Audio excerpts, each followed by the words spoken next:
If you want to find out more about what corals to keep in a nano tank, then keep watching. The Red Sea Max Nano Peninsula has been running for 14 months, and I'm now going to walk you through what corals I've put and when I've introduced them, and also what kind of conditions they need to not hopefully just survive but to thrive and to grow out. So let's start with the corals that I would put in, and I have put in the first 6 months. So the first ones are the candy canes, and they are these 3 here. Really hardy. I wouldn't say indestructible, but very difficult to kill. And if you look around here, you've got a nem that's all over it. And nems tend to sting quite a lot of corals, but they do really well even in those conditions. Grown out from just 1 polyp. Now bearing in mind the problems I've had with this tank with stability, dosing flux RX, the fact that corals have been sulking and not really growing. I've had a problem probably for the 14 months I've set up this tank. I've had problems for maybe 5 months of that. So in terms of stability and the tank progressing, it hasn't been that long. So that's probably the number 1 coral I put in as a starter coral. And the first corals went in probably after about 10 weeks. Secondly, Sunny D zoas. I mean, most zoas will be okay. The cheaper ones actually are really pretty, so that's Sunny D. Other ones you can consider things like Utter Chaos, Rasta. The only thing with Rasta zoas, they do take over and they can grow out really quick and then they become quite evasive. But Sunny Ds are pretty good and they're bigger polyps than say, than Rasta. And then if I move around here, this bubble coral, that's gone in. The thing with bubble corals is they don't like too much flow. So you can just see on the right hand side, it's getting probably too much flowing, so there's no bubbles on that. They just really want to be moving around. Like that. And if you can get them just moving around, they'll plump up. They can sting, so it has stung the avatar chalice. We'll come back to that in a moment. But if you can find flow which is not too strong, so if that was actually a little bit calmer there, that have all bubbles on it. It does pop the bubbles. Not too much of an issue. Acans, that acan probably went in after maybe 12 weeks. So nice and plump. That's another nice coral that you can put in. And then last but not least, in terms of the first 6 months, is this avatar chalice.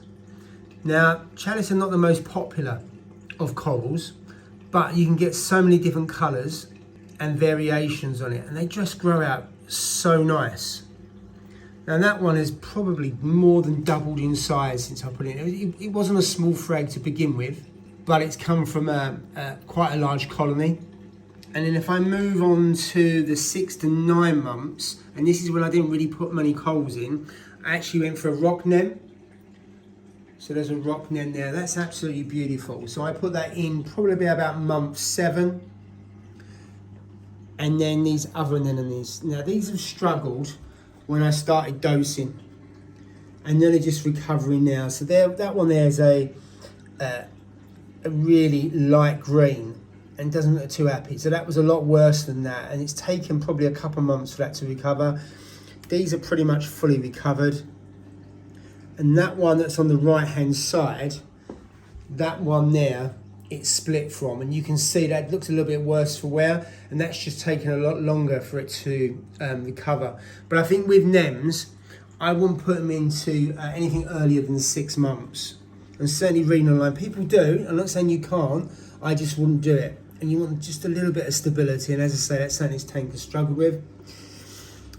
If I then move to maybe 9 months, I put that hammer in now. So that hammer's doing pretty well.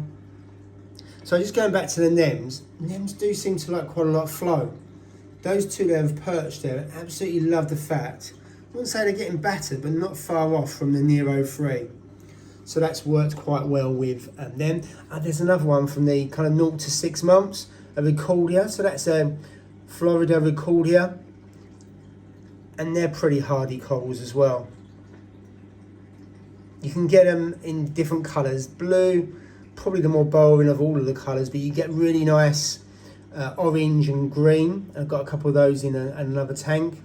And then moving on, we've got torch. So This is a gold torch, although it hasn't really coloured up. Only been in there for about 2 to 3 weeks in this tank, but it's absolutely loving it. It's getting decent flow again from the Nero 3, because the flow will come from the right hand side, bounce around there, and when you put it in food, you kind of get the circular motion.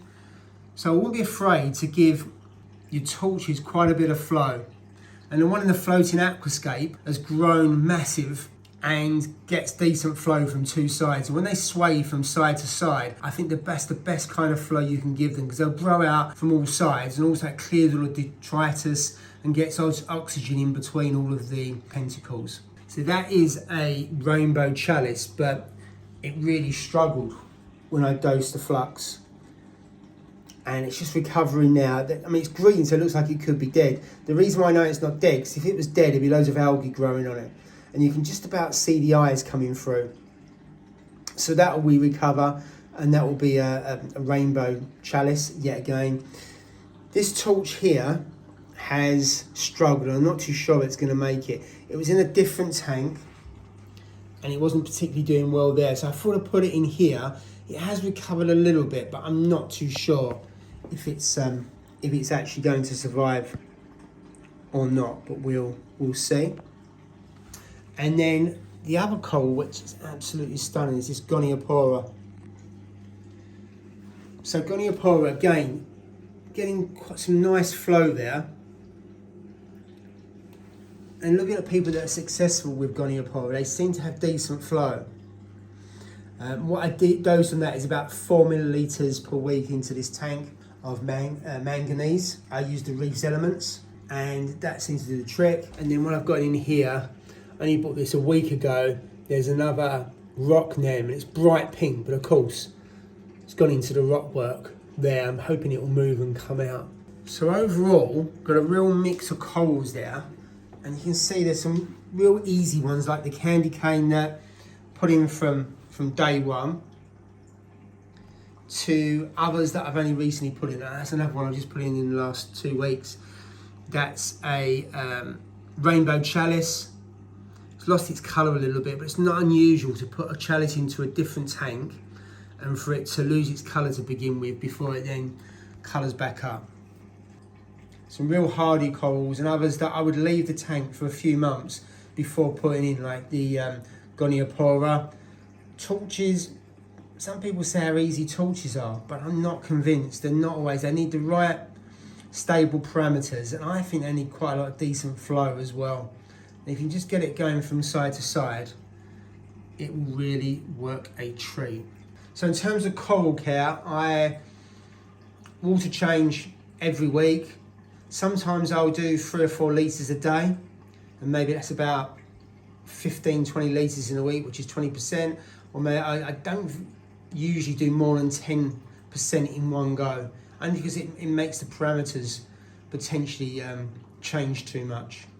And then in terms of dosing, I'm dosing for cyanobacteria at the moment, but I just feed well. I do feed the nems every week to 10 days, and I use usually about 1 pellet for each nem. The smaller ones get a half pellet, and they seem to plump up after. So any questions, put in the comments below. It'd be great if you could like this video, because it helps the algorithm. And why not subscribe to see other videos, not only about the Red Sea Max Nano Peninsula, but also about the floating aquascape 170 that I've had, and that's coming up to 3 years. So thanks for watching.